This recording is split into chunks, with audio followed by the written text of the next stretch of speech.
You have no doubt heard a lot about the metaverse recently, so in this video we'll explain what it means as best we can and use some real-world examples to bring it to life.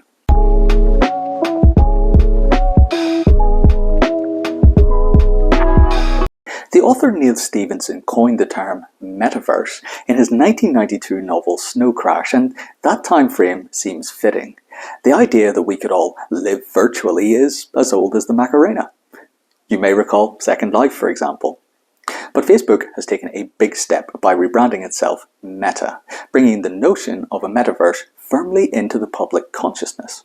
Now, lots of companies are calling anything vaguely futuristic a metaverse strategy. Augmented reality, virtual reality, NFTs, smart glasses, these all fall under the umbrella of metaverse.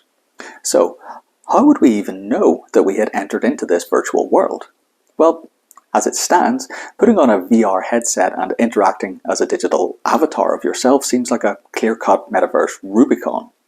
But that is not the long-term vision for this technology. As Meta has said, wearable technology like smart glasses will become gateways into the metaverse, allowing you to interact with the virtual world around you. In general, the metaverse must have these three properties. Virtual. So right now you'll need a virtual reality headset, but in future that boundary will dissolve. Social. You will meet other avatars there, some of which might actually represent real people. And crucially, it must be consistent, in the sense that you can drop in and drop out of the metaverse and things will be where you left them.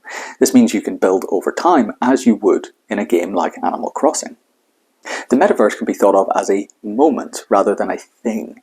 The moment at which we give as much significance to our virtual lives as our real ones.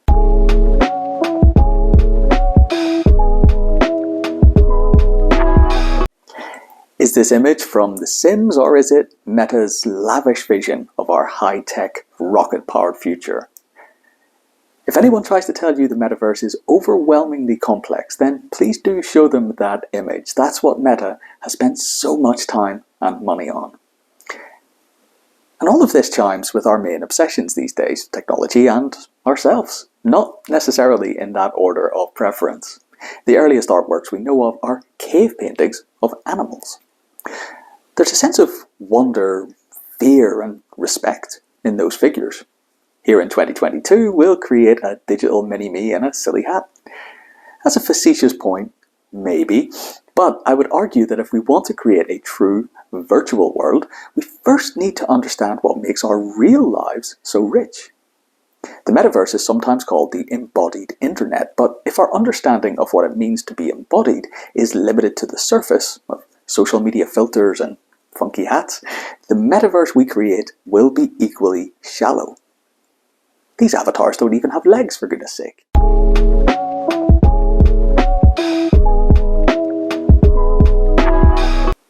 Meta is not the only company making this a priority, even if they have tried to appropriate the metaverse title.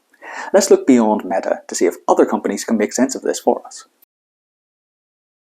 Microsoft has announced Mesh, a mixed reality platform for teams.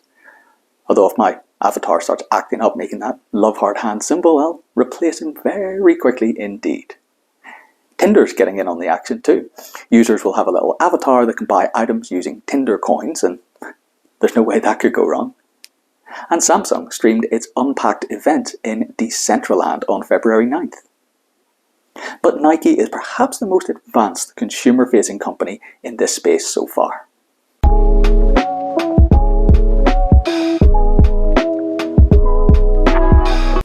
Nike has filed 7 applications with the US Patent Office for downloadable virtual goods, sports equipment, art, toys and accessories for use online and in online virtual worlds. So it does draw a distinction there.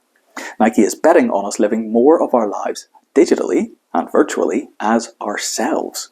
Nike even has an open role at the moment for a virtual material designer, and it acquired the virtual sneaker company with this unpronounceable name.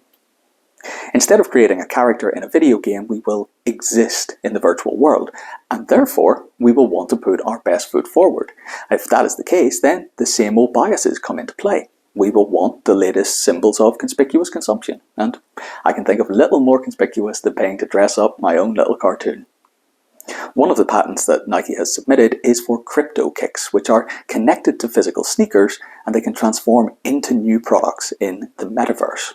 Crucially, consumers will have the power to create their own versions of the product. And who knows, maybe in future they could go on to sell them with Nike taking a commission from all of the sales.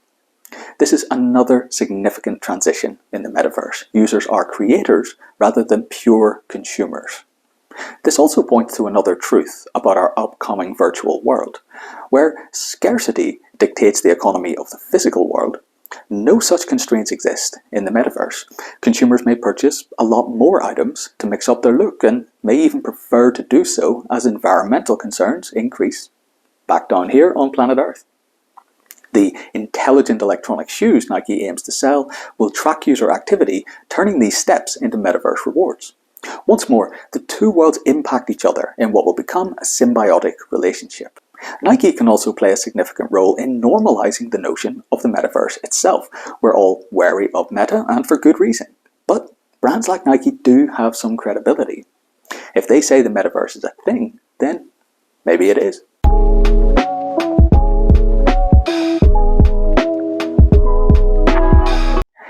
To paraphrase Condoleezza Rice, the knock-on effects of technology will, in retrospect, seem inevitable. Today, they seem impossible. When people first figured out how to video record the world, they just recorded stage plays. They applied the new to what they knew. Hundreds of millions of people already socialize with their friends through video games. AR filters are par for the course on social media apps. So, as a thought experiment, there should be an opportunity here to create a different set of principles by which we communicate, learn, and socialize.